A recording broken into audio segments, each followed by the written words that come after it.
nations. Now, I will take you to another part. Here we will be discussing that because of Treaty of Versailles, the humiliating defeat inflicted on the Germans, because of the failure of League of Nations, these two major things, we will notice that these become the seeds sown for World War II. Now from 1918 up till we will notice 1939, what events are going to follow up over here from 1918 of World War to 1939. Approximately 20 years down the lane, there are a series of events which again lead to World War II. Now understand over here, the first one is Treaty of Versailles. This treaty had imposed a very heavy war indemnity and reparations and territorial losses on Germany. It said that it wanted to ensure peace, but it fostered resentment, humiliation, and economic hardship, which led the groundwork for future conflict. Now, all these harsh conditions, they had weakened the Germany's economy. Is it clear?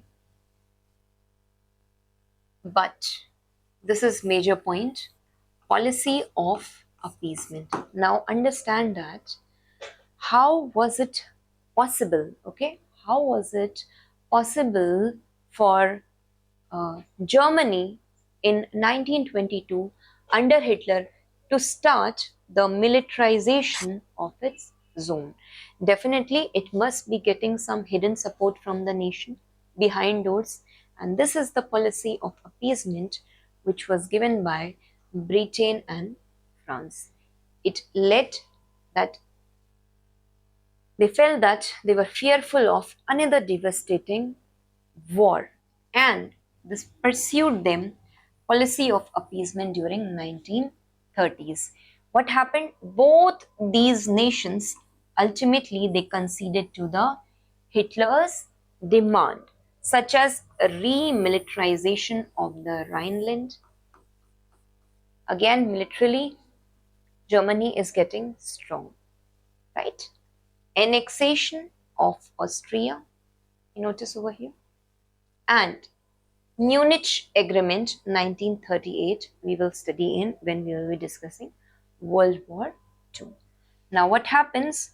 This emboldened Germany, Japan and Italy, all these three nations. We had seen Germany's narcissism, Italy's fascism, and Japan will be one nation which will become so much powerful after World War I that it will go on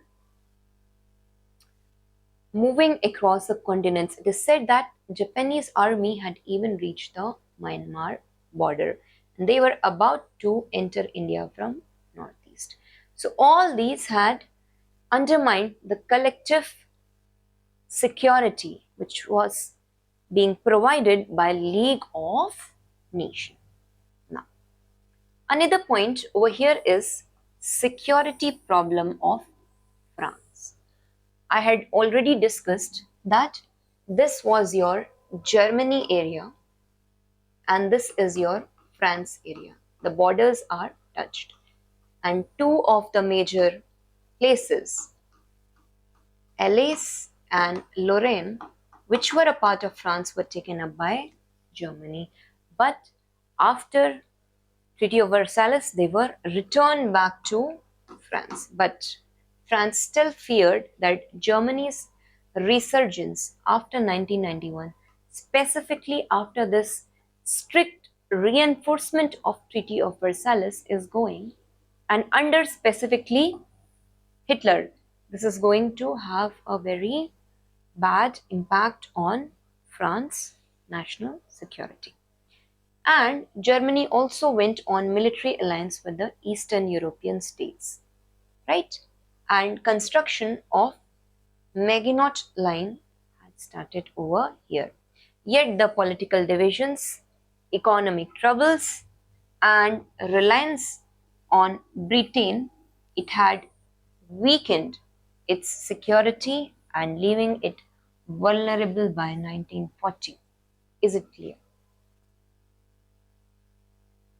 This point we have already discussed, that there had been a failure of League of Nations. We had seen that how in very small thing, when Japan attacked Manchuria, Japan's aggression in Manchuria, they could not prevent such a thing. Italians' invasion of Ethiopia, German expansion, all this has said that it encouraged the rising militarism. This you can study above, failure of the League of Nations. Now this is important. We noticed over here that Great Depression had come. What happened? That Wall Street crashed and it led to rise of global economic crisis. There was massive unemployment, poverty and collapse of the trade. It had discredited the liberal democracies. We had seen that all this had led to emergence of ground of fascism in Italy, narcissism in Germany, and militarism in Japan. And this had accelerated the political instability across the world, driving the nations towards authoritarianism and war, and ultimately leading to World War II. Okay? Now, what happened in between of this? A new deal was signed by President of US Roosevelt. It said that government intervention is to revive the US economy. The programs such as public works, banking reforms, social security, okay, reducing employment. Now government is going to come with a New Deal plan. Though not ending the depression entirely, it tried to stabilize the democracy in America in comparison to the authoritarian responses in Europe. During that time, what was in Europe? Fascism, Nazism, right? All this was going on. Now, emergence of autocratic power we had observed in between, and what we had seen here, that Japan had embraced this entire concept of militarism. Italy, it had turned to Mussolini's fascism. Germany, it fell into Hitler's narcissism, and these regimes, they had completely rejected democracy. They had persuaded expansion, okay, and they had built aggressive military states.